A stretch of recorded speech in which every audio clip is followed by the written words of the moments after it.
नमस्कार बंधुरा आमी तनुश्री आमार रान्नाघरे प्रतिदिनेर मतन आबार एकटा रेसिपि निये हाजिर हये गेছি। आमार रेसिपिटा देखार जोन्नो सबाइके जानाई स्वागत।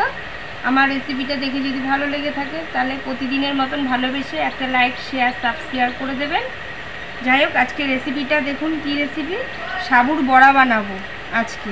তার জন্য কি কি লাগবে দেখুন। সাবুটাকে আমি কিছুক্ষণ আগে ধুয়ে একটুখানি সময় ভিজিয়ে রেখেছিলাম, তারপর জলটাকে ঝরিয়ে রেখে দিয়েছি।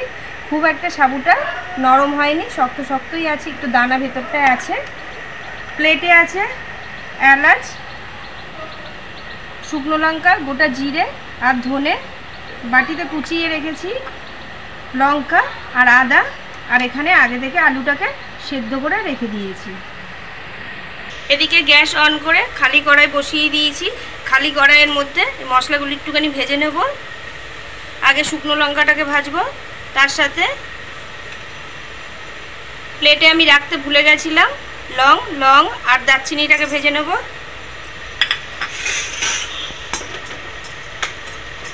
লং আর এলাচটাকে আর শুকনো লঙ্কাটাকে ভেজে নিচ্ছি।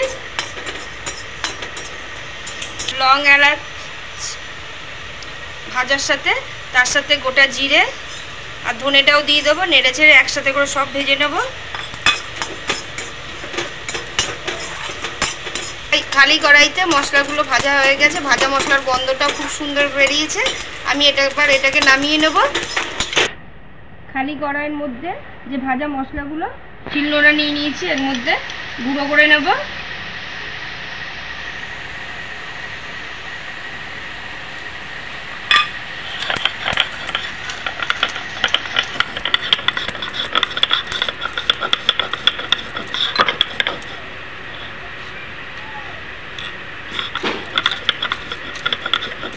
এই শিলনোড়ায় করলেই বেশি ভালো লাগে এসব।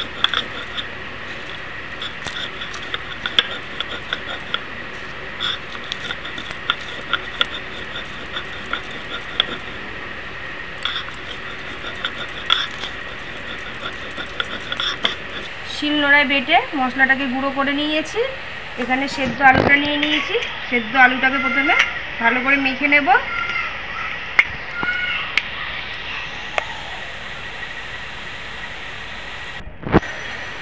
সেদ্ধ আলুটাকে ভালো করে মেখে নিয়েছি।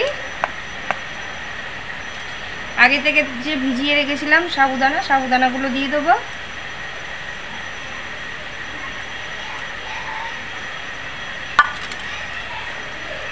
কাঁচা লঙ্কা কোচানো আর আদা কোচানোটাও দিয়ে দেবো।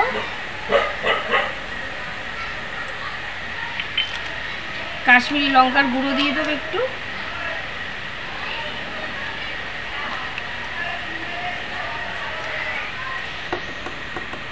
হলুদ দিয়ে দেবো।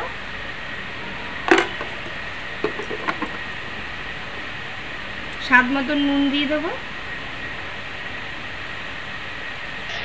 জোয়ান দিয়ে দেবো। ভাজা মশলাটা দিয়ে দেবো।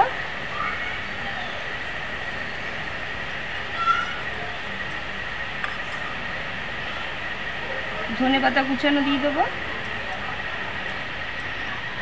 ভালো করে সব সমেত মেখে নেব।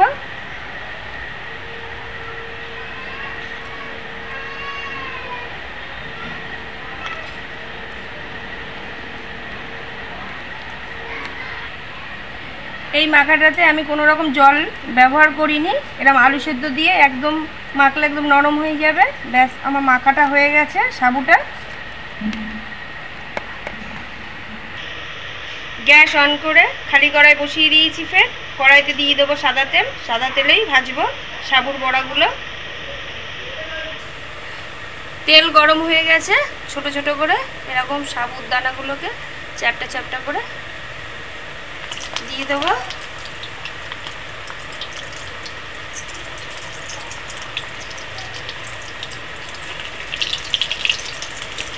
করে বড়াগুলো ভাজা হয়ে গেছে, আমি এবার তুলে নেব। দেখো লাল লাল করে ভাজা হয়েছে আর একদম মচমচে।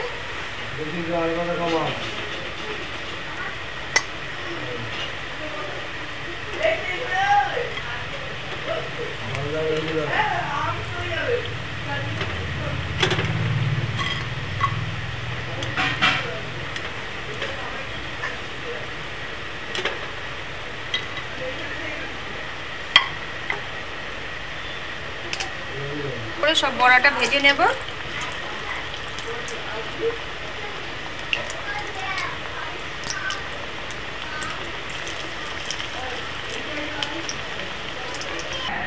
গরম গরম সাবুর বড়া তৈরি হয়ে গেছে। বন্ধুরা, আমি তো রিকোয়েস্ট করব করার জন্য, সব সময় করি, আজকেও বারবার করে বলছি একদিনকার করে খাওয়াবেন। আর যাকে খাওয়াবেন তাকে আগে বলবেন না এটা কিসের বড়া।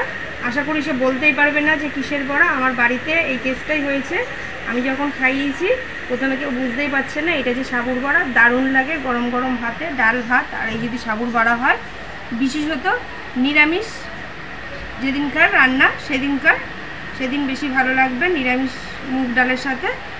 আর আমার রেসিপিটা বারবার বলবো, দেখে যদি ভালো লেগে থাকে তাহলে তো করবেনই, কমেন্ট করবেন। ভালো থাকবেন, সুস্থ থাকবেন, থ্যাংক ইউ।